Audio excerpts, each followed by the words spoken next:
Hello,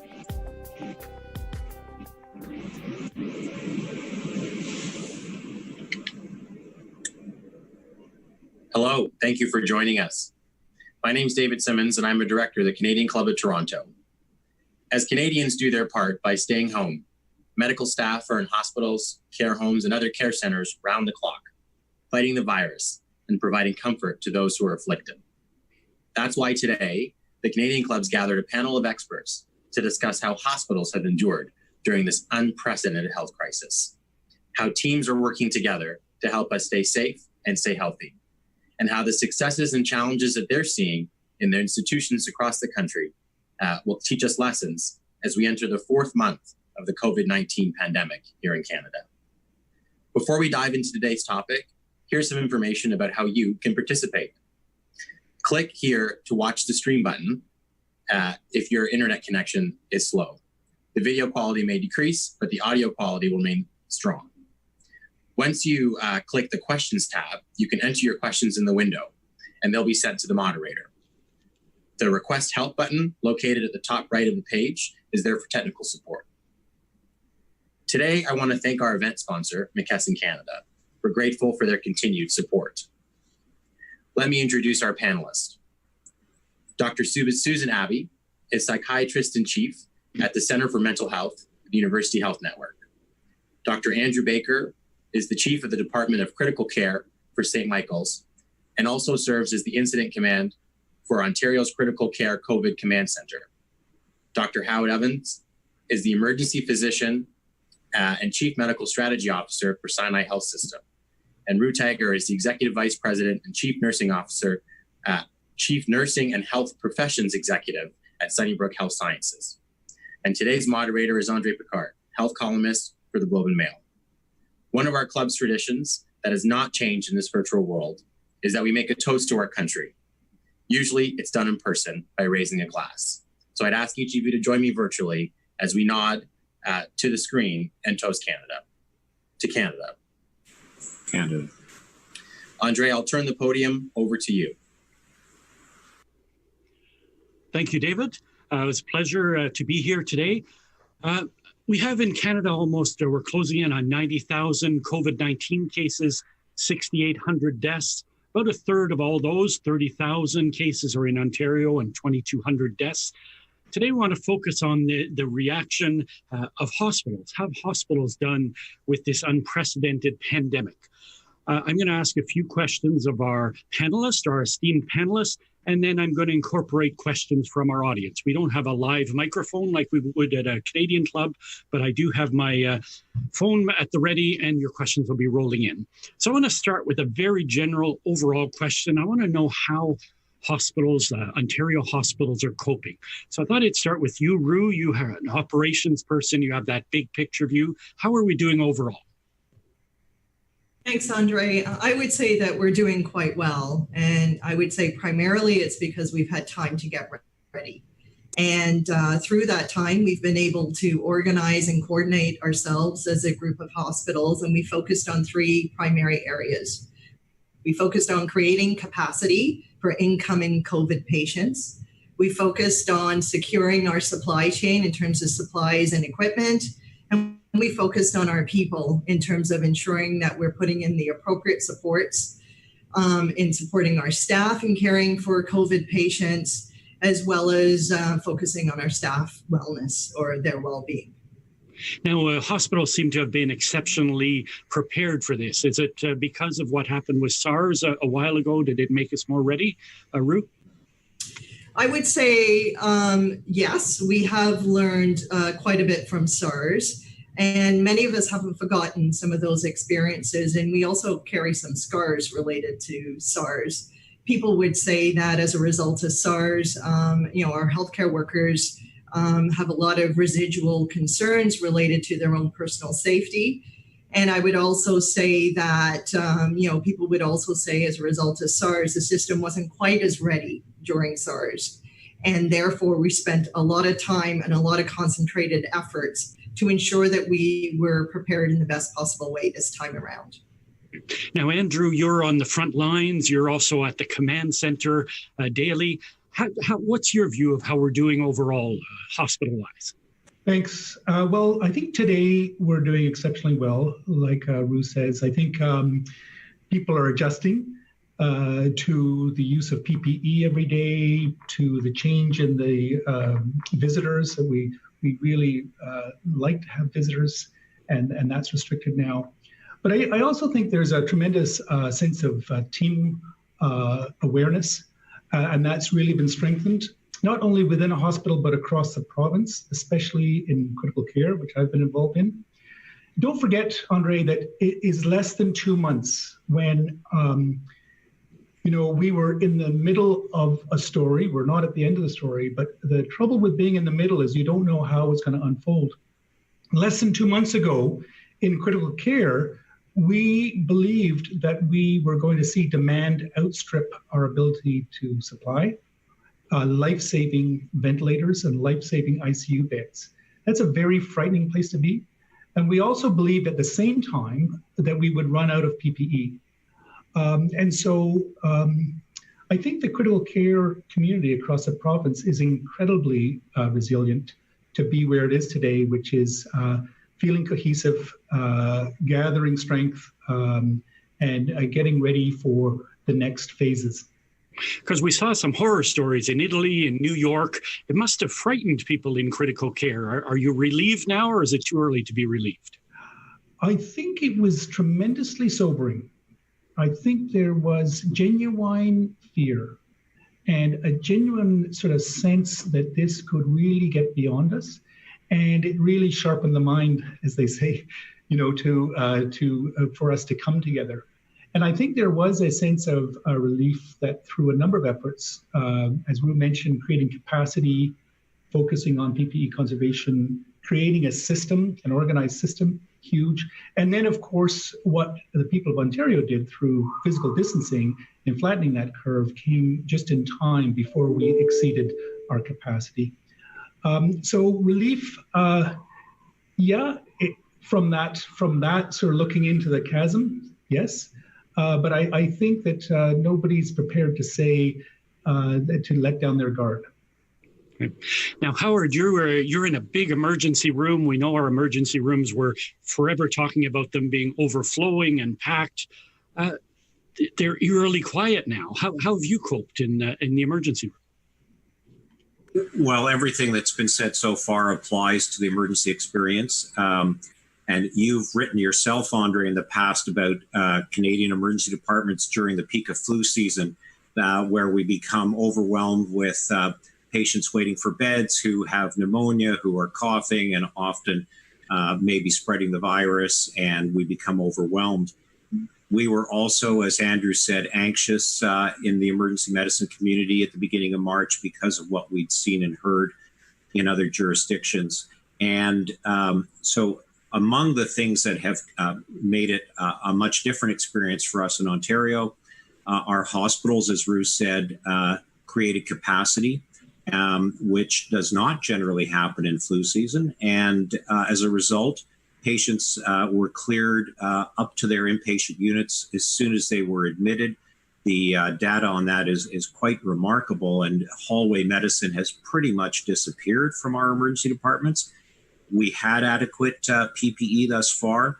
The community, because of the anxiety and fear component, really pulled together.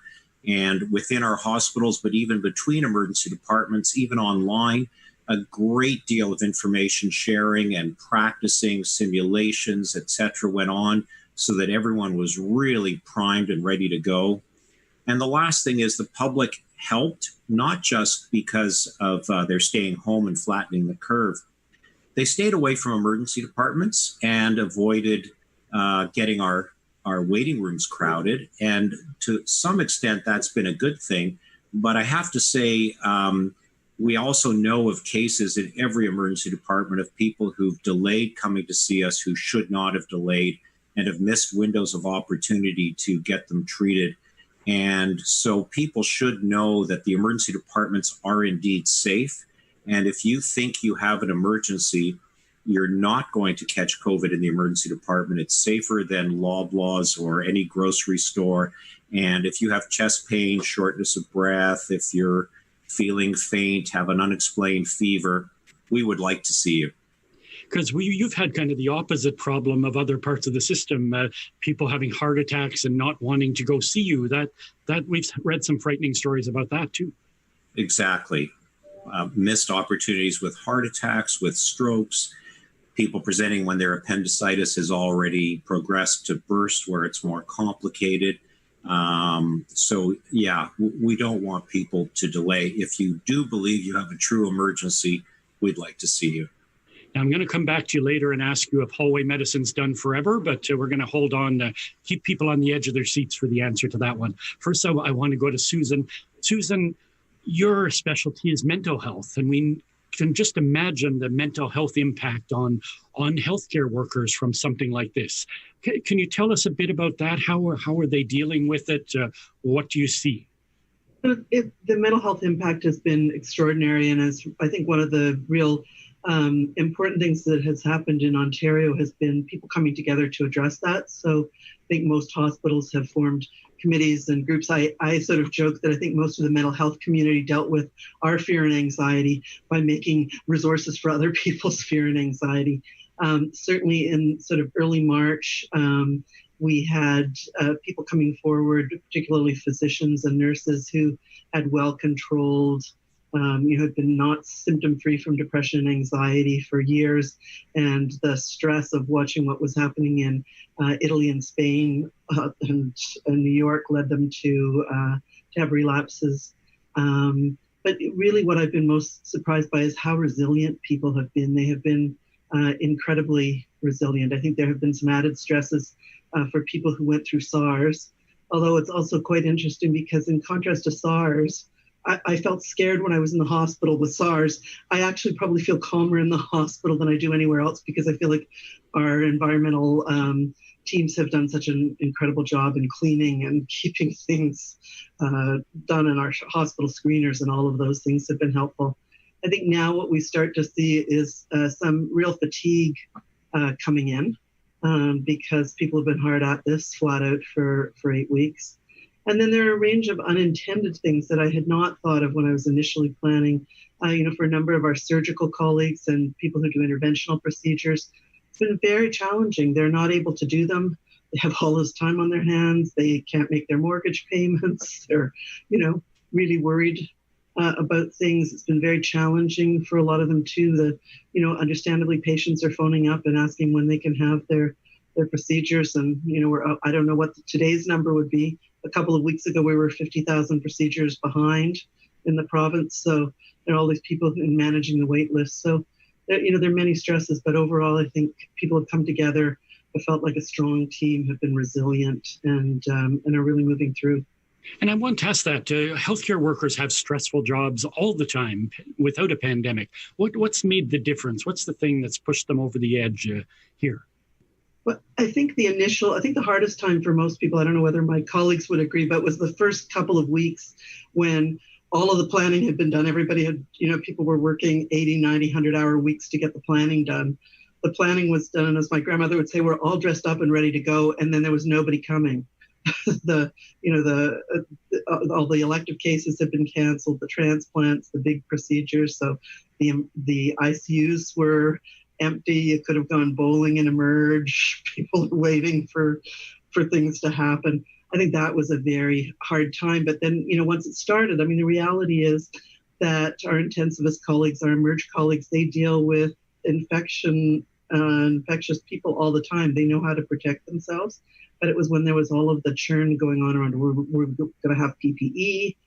I think the other thing that's been hard and that I would mention is that this is a new disease, and so we haven't had solid, clear information and certainty about it. And the way in which the story has evolved and what kind of PPE people should be using has evolved, and all of those things have been incredibly stressful for particularly, I think, for the frontline people. I think, many of the people on this panel are at tables where they hear all of the discussion and they understand that people truly are making the best evidence-informed decision at the time. But I think often out on the front line, it can look differently.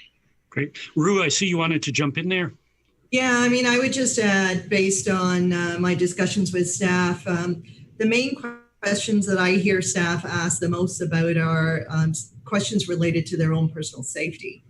And so this is a new dynamic for our staff, although there's we definitely have had staff work in high-risk areas before, but the degree to which their own personal safety is perceived as a risk to them is really heightened now during COVID. And so I hear quite often staff feeling conflicted about their commitments to their patients and meeting their obligations towards their patients, and asking themselves their own internal questions around, is this really worth it for me? What's the risk to myself in doing this job right now and caring for COVID patients, and the risk to my families? And many of us have heard, we've got staff at Sunnybrook who are in this situation where they've made their own personal decisions not to stay at home while they're caring for COVID patients, and they're making provisions in terms of staying in hotels or away from their families in an effort to mitigate the risk of exposure to their families. So that's quite the internal personal conflict, I think, is quite significant for many of our staff right now. And do you think, is this going to change our perception of safety in hospitals forever? We keep talking about this new normal. Are we going to think differently about PPE all the time now? Rue, I mean, I defer to my clinical colleagues. I would probably argue yes. I think there's a significant heightened awareness around the importance of PPE, how it's being used. But there's also new dynamics related to PPE, which I don't think staff historically have thought as much about, and that is the allocation of masks, for example. In the past, staff had always any access to any of those supplies. They still do, but we're careful. We allocate supplies in a controlled way more so than ever. That's a new dimension. That's a new dynamic for our staff. So I think staff are viewing PPE and the use of equipment and supplies and access to that in a very different way. Andrew, maybe you could build on that. I'm interested in, what's this new normal going to look like? I've been around long enough that I remember when AIDS came along and it brought along universal precautions. Are we going to a new level of universal precautions now because of COVID? Yes. I think you're absolutely right. I was around when AIDS came in before it was defined, and as it were, and it was a significant change. At first, we were all very worried, and then it became natural. And in fact, when we look back, why would we ever have exposed ourselves to blood on our hands and so on, like we did, by the way? It was shocking what we did in the 80s in terms before we were aware of AIDS. And I think, in fact, if you look carefully at some of our policies, that some of intubations for fever of unknown origin in people with respiratory symptoms, did point to the use of aerosol PPE, airborne PPE. And so I think this is a huge wake-up call, as Rue says, one, for the stewardship of our resources, and two, just like we do in public now, we sort of are a little bit shocked when people come close to us, which is really ironic. In the space of 2 months, if somebody stands too close to you now, you're sort of aware of it. And I think in a similar sort of way, we're very aware now of all the little things that we took for granted in hospitals. And I think a big one, for example, is the infrastructure and the 4-bed rooms that we have. What does that mean? So many movements of people, elevators, so on and so on. But certainly to get to the point, in ICU now, I think there will be a new pattern of awareness, stewardship of resources, and then caution around all the procedures which create aerosol or droplets. And so nobody's going to do an intubation without an N95 mask anymore? Well, I'm guessing that's going to be the case. And which is, over my time in critical care, is a absolute shocking evolution in time. I won't tell you what we did when I started as a student. I know I used to get invited in to watch surgeries just in my street clothes, and that wasn't that long ago, it seems to me. But yeah, things have changed. Oh, yeah. Now, Howard, I want to come back to the ER. What's the new normal in ER going to be? Is it we're never going to wait anymore because that's going to keep us safer? Is that a dream, or what's going to happen in the ER?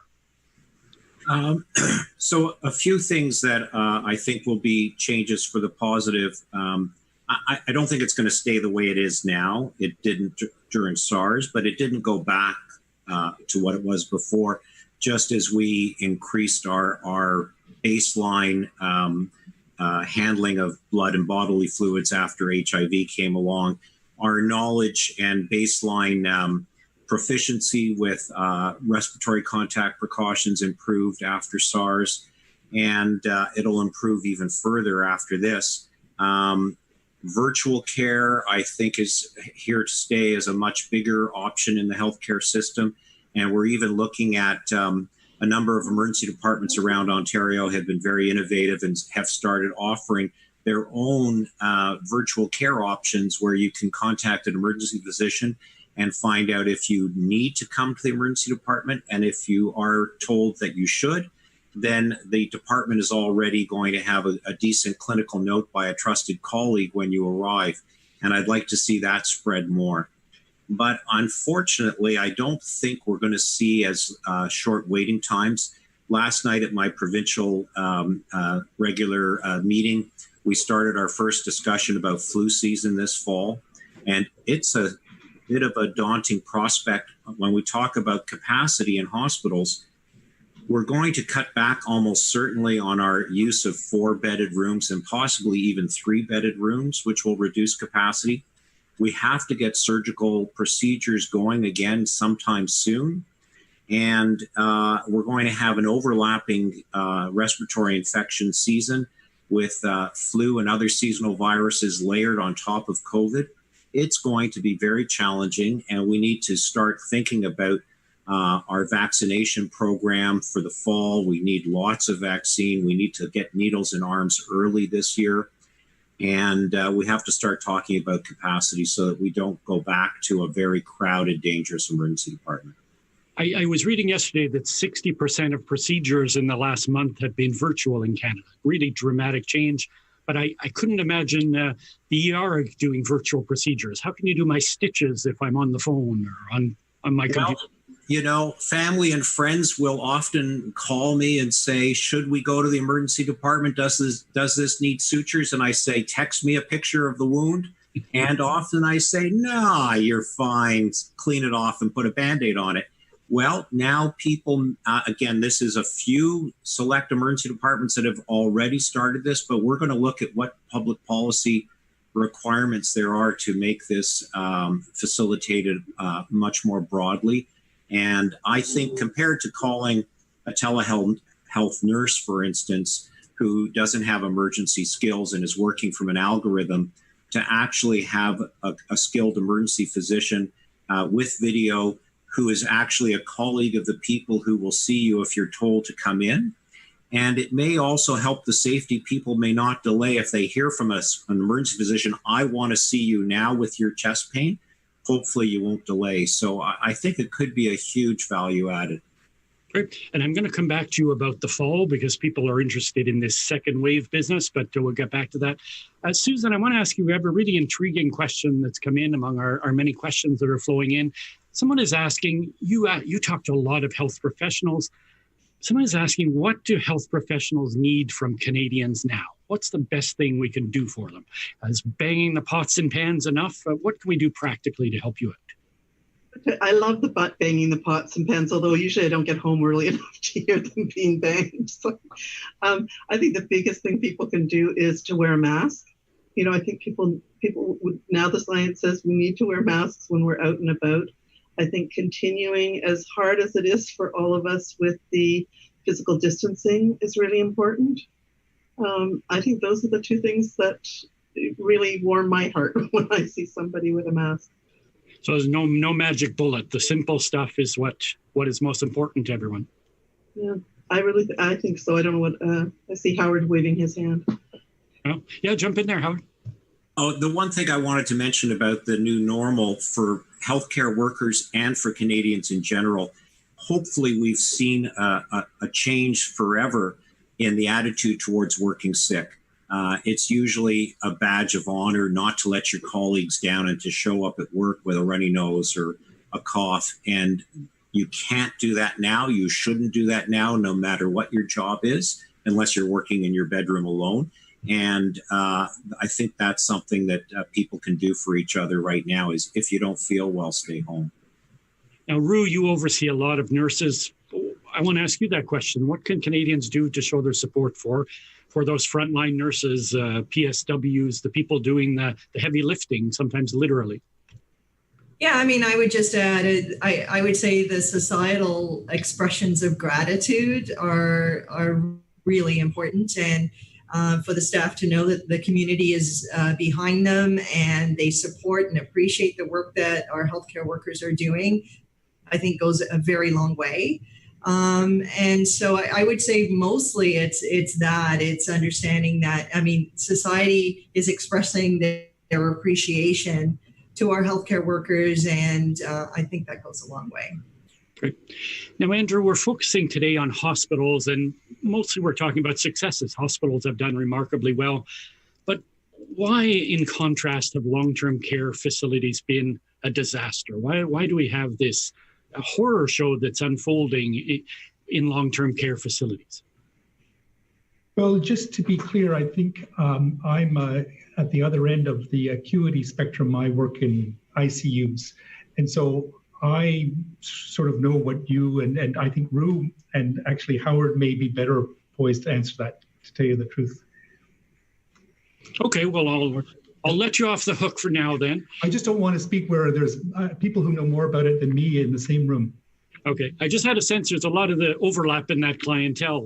I think there are, and I think we're seeing in ICU patients who come from long-term care. And I think the message is just carrying on from what Rue said, and to connect these two questions, I would like to say two important things in addition to what Rue said, and that is that I think we've had, people think that the people who are dying are elderly, and that is true. But I think you need to remember that a large number of the elderly who have COVID have survived, probably more than half. And so I'm very concerned about a type of ageism, that this is just a disease which is going to affect the elderly. First of all, it has affected many people under the age of 60, under the age of 50, and many of those people have died. And many of the people over 60 have survived. And so I'm very concerned about that, because we are not ageist in healthcare. We are about people's physiology, and there's many young people who are out of shape, and many older people who are in great shape. And so that's a very important notion in my mind. And really important point, but it's also important that we focus a lot on the mortality, but a lot of people have, you see them and they're going to go home with consequences that are going to be with them forever too, right? Absolutely. And we're starting to see this, and Susan may know more about this, but there is a real group of patients who remain in the ICU, some of them now for many, many weeks, and who look to me like they are going to need long-term ventilation. And some of them who've come off the ventilator look like they have sort of long-term impact on the respiratory function. Wow. So the other thing that I was going to mention that related to what people can do, and that is to just like not making the mental error of thinking that this is an elderly person disease and not to worry. I think it's also that we shouldn't sit around and wait for technology to save us, just like some people do within the environment. Technology may not save us. I don't think we should wait for a vaccine only. I think if there are public health measures, we need to do those. And I think that makes a big difference to healthcare workers. And I think that when ICU doctors are aware of these issues and then see congregations literally and figuratively across North America, it's hard not to take that personally. Well, you'll be happy to know that as we speak, they're drawing circles in that Trinity Bellwood Park. So hopefully things will be better this weekend in Toronto. Now, Rue, I want to come back to you with that. I think it's an important question. Why have hospitals done so well and long-term care facilities have really struggled, and it's cost people their lives? What's the difference? Yeah, I mean, I think it's multidimensional. When I think about it, first of all, I just want to say it's quite tragic to see what's happened in the long-term care sector, and I want to acknowledge the hard work of the workers in that sector, and they're doing everything possible that they can within a system that isn't ideal, to be frank, in long-term care. So there are differences from my vantage point in terms of access to expertise. Long-term care hasn't necessarily had the advantages that we've had in hospitals in terms of infection prevention and control experts. And therefore, hospitals are now helping out with providing that expertise. So I think practices, structures, and supports, infrastructure related to effective infection prevention and control measures weren't necessarily at its optimum level in long-term care homes. So I think infrastructure has been a real challenge for them over time, and it's been eroding over a number of years. So I think that's led to a system in long-term care that is suboptimal in my mind. Howard, wondered if you had anything to add about the real gap between hospitals and long-term care outcomes. Well, there will be inquests writing about this for years to come, but certainly we know some of the things. I think Rue's correct about leadership and competence around infection prevention and control. Staff culture also around this, and not seeing the same kind of community of practice where people reach out to each other to answer their questions and practice donning and doffing and all the other skills that they need. But if I had to put my finger on one thing, it's who's responsible for safety in long-term care. And if you don't have one throat to choke, you're in trouble.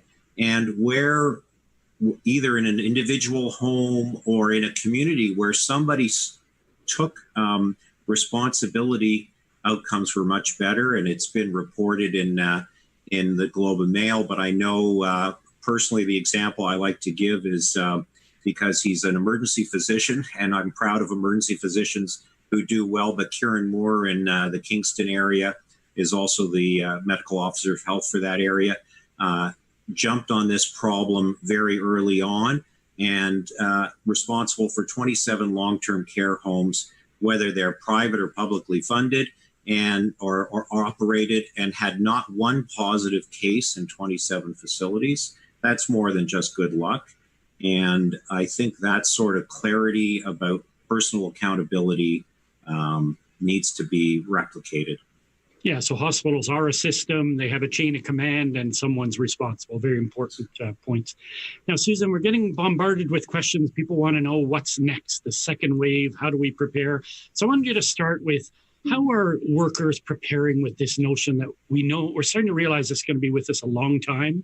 Mentally, how do you prepare for this, that COVID's here to stay and it could get worse? To me, that's sort of the biggest challenge that we're facing right now. And, I think you always try to skate to where you think the puck's going to be. So in the mental health community, we're trying to wrap our heads around this. Just on an individual level, I've got a dear friend whose comment at the end of every day is, we're one day closer to things being better. So, I think that's important, but it's very challenging because, we live in a society where you can go to Tim Hortons, I was going to say, go to Starbucks and, up until now, get your latte at exactly the temperature degree you wanted with exactly the mix of milk and how many shots of espresso and everything. People are very used to being in control, and we are not in control with this one. We're in control with wearing our masks and not doing stupid things. But this is really challenging. We're going to have to find ways of finding meaning and purpose in everyday life, of maintaining our social connections. So lots of folks are doing online dinners, lunches, brunches, cocktail parties, dance parties, with Zoom technology, giving help to other people. So a number of my friends have kind of got a list of people that they call and check in on regularly. But I think it's very challenging, very challenging. And Andrew, how do hospitals prepare for we're not sure what's coming next. This second wave may come in the fall. How do you prepare for that? Well, there's a lot of things being done in hospitals and very quickly, and it's almost as though we're rethinking almost every corner of hospital care to the point that we have to control ourselves to really focus. But in critical care, for example, we've tightened up our thinking for across the province being a system of critical care. And so we're really connecting better than ever around having patients get to the right critical care unit at the right time for the right thing. I think subtly, I think it's a good thing because I think we're asking ourselves and asking patients and families to think about their advance directives and whether critical care is right for them for non-COVID disease, which is actually a good thing and something that many of us have avoided. And so we're thinking more carefully about the stewardship of those resources. I think we're training ourselves better for PPE, and I think where I talked about fear before, there is a real sense of camaraderie and confidence and actually joy that when you have the right PPE and you're trained up in a team, it's actually a lot of fun. You know, if you know what you're doing and you're confident and you got the right team, people in healthcare are there because they like it and they like high acuity things. And so there's that sort of thing. I think we're looking at infrastructure and how to sort of find the single rooms and make sure that the ventilation is right and all that sort of thing. And I think we're taking a very close look at getting real value out of the system, coordination through hospitals. By value, I mean making the best use of the limited resources we will have. If for no other reason, then we're going to be trying to do more with the same or more with potentially less. I think that's the first time in a few months of talking about COVID-19 I've heard the word fun. So terrible, isn't it? But people do like to come to work when they're trained and have the equipment. That's and when they know they're having an impact. You're definitely having an impact these days.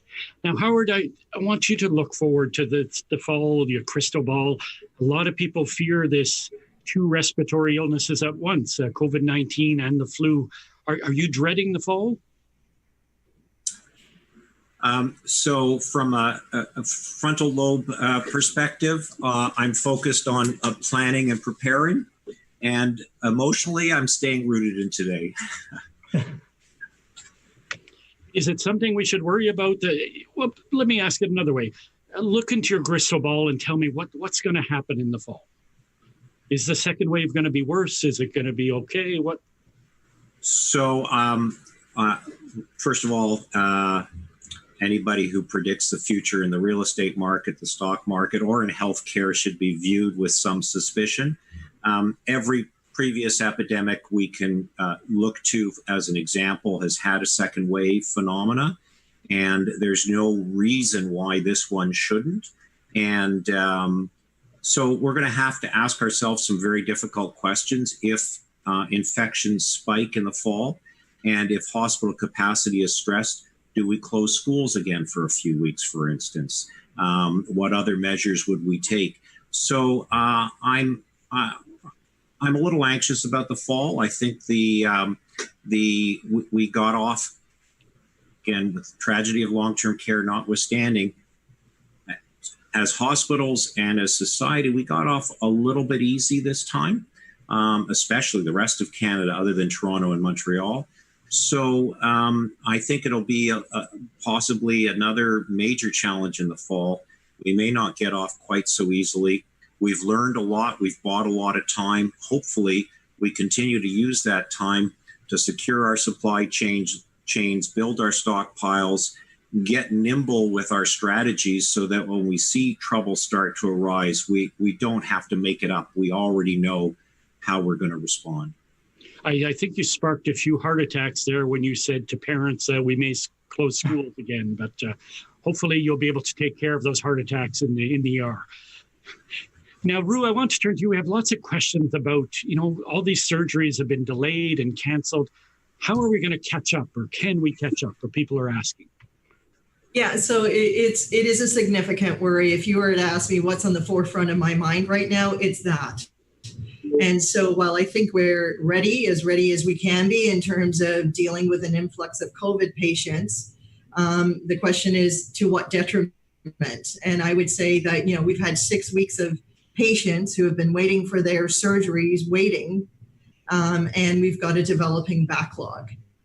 And so the challenge for us moving forward, above and beyond what everybody else has already said, is how are we going to juggle the needs of addressing, patients who have been waiting and they're now becoming sicker and their situation is becoming more urgent, and ensure that we are able to address that with the needs of COVID patients if we have a second wave.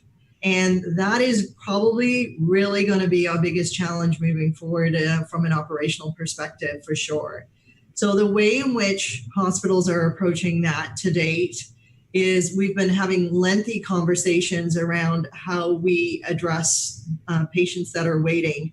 And we are slowly, in a very measured way, in an incremental way, starting to increase our surgical procedures and our clinical activity in our ambulatory settings, in our clinics, to start addressing those patients that have been waiting and that are of highest risk. I expect over time, though, if we start to get more COVID patients, we may have to adjust our volumes of those patients that have scheduled activity with incoming COVID patients. So it is going to be a significant balancing act. And I've never seen anything like this before in the history of my time in healthcare, around having to juggle those two principles, which are significant principles. Patients are waiting and they're getting sicker. And also at the same time, we have to be prepared and ready to deal with sick COVID patients. A lot of uncharted territory for everyone in this one. So we only have a couple of minutes left. My tradition is I always like to end a panel on an up note, something uplifting. And a few people of our people who have tuned in have asked us this. They want to hear them. What's the most uplifting thing that's happened during this epidemic for you? Because we have a lot of depressing news. What's the most uplifting thing that you've heard? Each of you a quick story, and I'll start with Susan. Ooh. I was going to say, you might not think this was uplifting, but I think the other thing nobody's really talked about, but there's been a terrible trouble around grief because all of the rituals in the healthcare system to help healthcare workers work with grief aren't there. And so one of our spiritual care consultants has developed a very beautiful online memorial service, and a friend of his wrote original music for it, and people donated some artwork with it, and it's deeply touching and has been quite soothing and helpful to some people. Yeah, that's lovely. Finding new ways to grieve. We have to adapt. Great. Andrew, what's been the most uplifting or hopeful thing that's happened for you? Well, two things which are the flip side of the same coin. I have seen such tremendous acts of selflessness and kindness in the face of some real tragedies I've seen in the ICU, just heart-wrenching tragedies, and people really rising to the occasion. And I really like healthcare workers. I must say, I just think they're a tremendous group, and the camaraderie that you feel is astounding. And I think life has slowed down for all of us in healthcare because we just go home. There's nowhere else to go. And so I think everyone has taken time to just be calmer and kinder. And I see that every day. Yeah, kindness has definitely become a really important thing in our daily lives with all this stress. Yes, it has. Yeah. Howard, you always have a good uplifting story for us. If I could take two quick ones. One is the speed of information, new knowledge generation and sharing. There's a lot of noise, but in there's a signal that's really unbelievable in terms of the pace of research innovation and the generosity with which it's shared. And then the bravery, besides the kindness, my colleagues, older colleagues with illnesses who just could not stay away. We even had a nurse of ours who was working in Germany. She hadn't been here in 3 years. They wouldn't license her, and she flew home just to join us back on the front lines of the emergency department because she said there can't be a pandemic without me being there nursing with my colleagues, and spent 2 months with us. And that kind of individual commitment has really meant a lot to all of us. Yeah, we've really seen the dedication of healthcare workers, something that is a daily reality, but the public's seeing it now. Our cleaning staff, everybody in the building, it's really amazing. And Rue, give us an uplifting story, a hopeful story to send us home. Yeah, I mean, I would just add to the theme about the staff. I've been terribly inspired by the staff to the point where it brings tears to my eyes. So a very quick story. When we were creating our COVID units, we actually put a call out to our staff and asked them to volunteer. And honestly, I didn't think we'd get any volunteers. And we have 80% of all of our staff have volunteered to work on those units. So staff stepped up in a way in which I never would have imagined. And it's been really, really inspiring to me. Oh, that's a lovely note to end on. It makes me want to bang a pot, but I don't have any in my office. But I'll do it virtually if I can. Now, I want to thank everyone very quickly, but I'm going to turn it back over to David Simons for some final thank yous. And thank you, everyone, for joining us online. It was a different kind of Canadian club, but very interesting. Thank you all for participating in the discussion. And thank you, André, for moderating so well. I know many of us trust you as a voice in healthcare and health reporting, and you didn't let us down today. That time went really quickly because it was an engaging conversation. I heard a couple of things that I think are important to repeat as we close out the event. I heard that our emergency rooms continue to operate. They're open, and we ought to be comfortable and cognizant of the services that are being offered there. I heard that our hospitals are strong despite the pressure and the stress on our hospital system. Our healthcare workers are truly heroes, and they're doing their part. I also heard that self-care is an important tool in maintaining our healthcare system, and that we need to be responsible and accountable about how we navigate and operate over the next time horizon that's undefined, and that self-care is a key part of that. And one of the things that I heard that really jumped out at me, and I'm actually going to take it, and I'm going to use it with my team and the organization that I work with, which is that we're one day closer. And we don't know closer to, but we're one day closer. So thank you to our panelists for joining us, for your insights, for your contribution, and for your continued care. I hope you can join the club next week or next Thursday on June 4th. We're going to have an expert panel on a discussion around Indigenous capitalism. If you're as intrigued as I am to know what that is, you'll tune in on June 4th to hear more.